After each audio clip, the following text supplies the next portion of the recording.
बादब बामलाजा में मैं फ़ज़ल इमाम मलिक। कोरोना कॉल चल रहा है, देश में लोग परेशान हैं, हर तरफ अफरा तफरी का आलम है, अस्पतालों में जगह नहीं है, ऑक्सीजन की कमी से लोग जूझ रहे हैं, बेड की कमी से लोग जूझ रहे हैं, दवाएं समय पर नहीं मिल रही हैं और सरकारें अपने अपने तरीके से उपाय कर रही हैं। लेकिन बहुत सारे लोग ऐसे भी हैं जो इस कोरोना काल में भी जान जोखिम में डालकर सरकार के बनाए गए गाइडलाइंस का उल्लंघन कर रहे हैं। इस कोरोना काल में इबादत गाहें बंद हैं, मस्जिदों पे ताले लगे हुए हैं, मंदिरों में पूजा नहीं हो रही है, मस्जिदों में नमाज नहीं पढ़ी जा रही है। और सिर्फ यहाँ नहीं बल्कि दुनिया के कई ममालिक में, ख़ास कर सऊदी अरब में भी मस्जिदों में एक तरह से पाबंदी लगाई गई। जहाँ 1000 लोग एक वक्त में नमाज़ पढ़ा करते थे, वहाँ 100 लोग अब नमाज़ पढ़ रहे हैं। दरवाज़ों के ताले आधे घंटे पहले बंद कर दिए जाते हैं और जो लोग मस्जिद नहीं जा पाते वो सड़कों पर नमाज़ पढ़ते हैं। लगातार ऐसी ख़बरें आ रही हैं और एक सोशल डिस्टेंसिंग भी वहाँ, या जिसको कहते हैं कि एक दूरी, देह की दूरी, शारीरिक दूरी बनाकर ही नमाज़ पढ़ी जा रही है। लेकिन भारत में कुछ लोग ऐसे हैं जो मस्जिदों में नमाज़ पढ़ने के लिए बज़िद हैं, चाहे वो जुमातुल विदा है या दूसरे ईद को लेकर भी हो सकता है कि इसी तरह की अफरा तफरी हो, ईद में भी लोग इसी तरह की मारा मारी करें। और ये वो लोग हैं जो सिर्फ अपनी अना की खातिर, अपने ईगो की वजह से सरकार को चिढ़ाते हुए इस तरह की हरकत कर रहे हैं जो कि सरासर गलत है। इससे वो न सिर्फ समाज का बुरा कर रहे हैं बल्कि अपना और अपनों के लिए भी बहुत नुकसानदेह के, क्योंकि ये कोरोना जिस तरह से पसर रहा है देश में वो अब किसी को नहीं बख्श रहा है। हर घर के दरवाजे पे लगभग वो दस्तक दे रहा है। और इसमें सबसे बड़ी चीज़ है कि सतर्क रहिए, घर में रहिए, देह की दूरी बनाए रहिए, मास्क लगाइए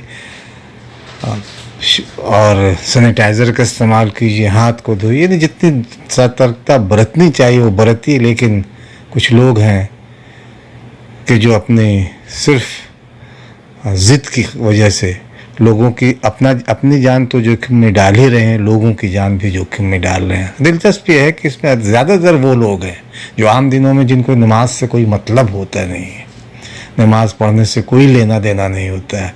वो मतलब जुमा के नमाजी होते हैं, हफ्ते में एक दिन 2 रकत नमाज़ पढ़ी और फिर ना तो सुन्नत मुअक्कदा 4 रकत जो पहले पढ़ी जाती है और 4 रकत, उससे भी उन्हें कोई मतलब नहीं, बस सिर्फ 2 रकत पढ़ा, हो गया जुमा, अल्लाह अल्लाह खैर सल्ला। लेकिन इसका बहुत नुकसान है।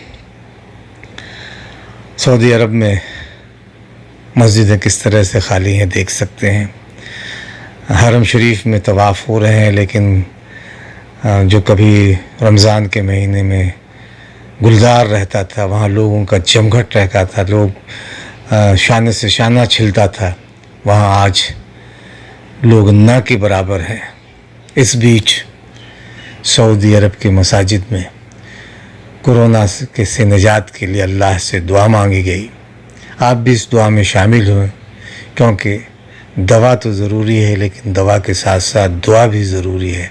क्योंकि जिस अल्लाह ने हमारे गुनाहों की वजह से ये अज़ाब हम पे मुसल्लत किया है, ये वबा हम पे मुसल्लत किया है, निजात का रास्ता उसी घर से, उसी दरबार से मिलेगा, यानी खुदा के दरबार से। तो दुआएं हुई हैं, अल्लाह उनकी दुआ, अल्लाह हम तमाम लोगों की और सऊदी अरब में जो दुआएं हुई हैं कोरोना के ख़ात्मे के लिए, उसकी दुआ को कबूल करे और इस वबा को से हम तमाम लोगों को निजात दिलाए, दुनिया को निजात दिलाए, हिंदुस्तान को निजात दिलाए और बिहार को निजात दिलाए।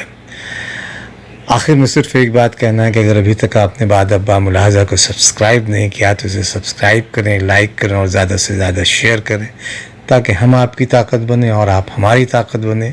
साथ ही साथ एक गुजारिश, एक निवेदन और भी है कि अगर अभी तक आपने बादब बामुलाजा को आर्थिक सहयोग नहीं किया है तो इसे अपनी क्षमता के मुताबिक आर्थिक सहयोग करें, ताकि हम जन सरोकारों की पत्रकारिता को और आगे बढ़ा सकें। آبائنا وأمهاتنا وأزواجنا وذرياتنا وإخواننا المسلمين ومن أحبنا فيك ومن أحببناه فيك من النار برحمتك يا عزيز يا غفار. اللهم اغفر لنا كل ذنب واحفظنا من كل جنب وادفع عنا كل كرب يا ذا الجلال والإكرام.